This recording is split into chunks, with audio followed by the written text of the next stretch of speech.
उत्तर प्रदेश के सियासी संग्राम को जीतकर हर राजनीतिक दल, हर नेता शिखर पर पहुंचना चाहता है। बीते 5 साल में जिन लोगों को जनता ने मौका दिया, वो लोग एक बार फिर से जनता के बीच पहुंच रहे हैं। लेकिन अब जनता उनसे बीते 5 सालों का हिसाब मांग रही है, और जब हिसाब मांगा जा रहा है तो ये नेता बगले झांक रहे हैं। कैसे, देखिए रिपोर्ट।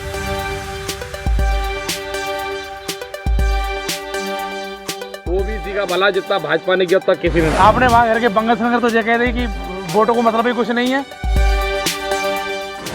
उत्तर प्रदेश में सत्ता की लड़ाई अपने अंतिम दौर में पहुंच चुकी है और सियासी दिग्गज वोट की लालसा लिए जनता के बीच पहुंच रहे हैं। जनता से बड़े बड़े वादे कर रहे हैं और साथ ही जनता के सवालों से बचते भी दिख रहे हैं।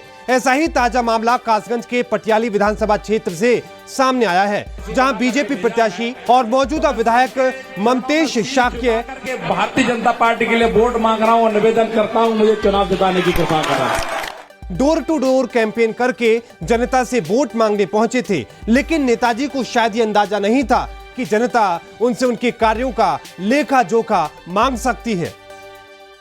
नेताजी जब जनता के बीच पहुंचे तो जनता ने उनसे पिछले 5 सालों में किए गए विकास कार्यों का हिसाब मांग लिया। बिल्कुल आवाज सदन में एक बात बताओ, कौन सी उठाई आपने? सदन में सारी बातें उठी हैं, ऐसी बात नहीं। और विधानसभा में कोई काम ओबीसी का भला जितना भाजपा ने किया उतना किसी ने कोई।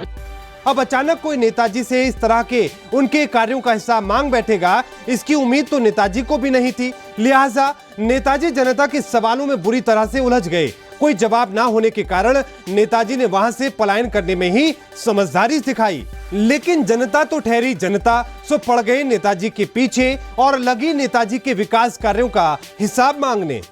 नहीं पूछेंगे तो कौन पूछेंगे? पूछा। आप हमारे ओबीसी के विधायक हैं। और ओबीसी की आपने 5 साल में कोई आवाज उठाई? बिल्कुल आवाज सदन में एक बात बताओ, कौन सी उठाई आपने? सदन में सारी बातें उठी हैं, ऐसी बात नहीं। और विधानसभा में कोई काम ओबीसी का भला जितना भाजपा ने किया उतना किसी ने कोई काम 5 साल में कोई काम विधानसभा में अपनों? रुक जाओ 1 मिनट, अभी ऐसे कौन कहाँ रहे हो आप? तुम्हारे घर के बगल में ही सड़क पर रही है, चलो। कहाँ? तुम्हारे घर। और विधायक जी, आपने वहाँ घर के बंगल संगर तो ये कह रही कि वोटों को मतलब ही कुछ नहीं है। अरे यार, नहीं भाई साहब, एक बार नहीं है। अब तुम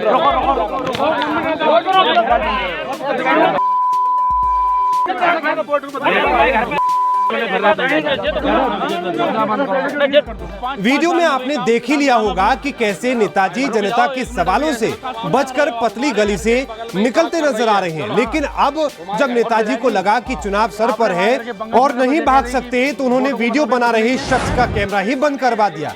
लेकिन नेताजी को कहां पता था कि उनका वीडियो तो वायरल हो चुका है। लिहाजा नेताजी के इस रवैये पर अब सवाल भी उठ रहे हैं। सवाल ये कि क्या नेताजी को अपने कार्य याद नहीं, या फिर उन्होंने जनता के लिए कोई विकास कार्य किए ही नहीं?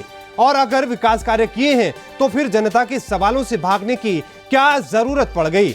और क्या इस तरह नेताजी चुनाव में दोबारा जीत दर्ज करने का ख्वाब देख रहे हैं? सवाल कई हैं, लेकिन जवाब सिर्फ और सिर्फ जनता के पास है, जो 10 मार्च को देश और खासकर नेताजी के सामने आएंगे। Bureau report, R9 news.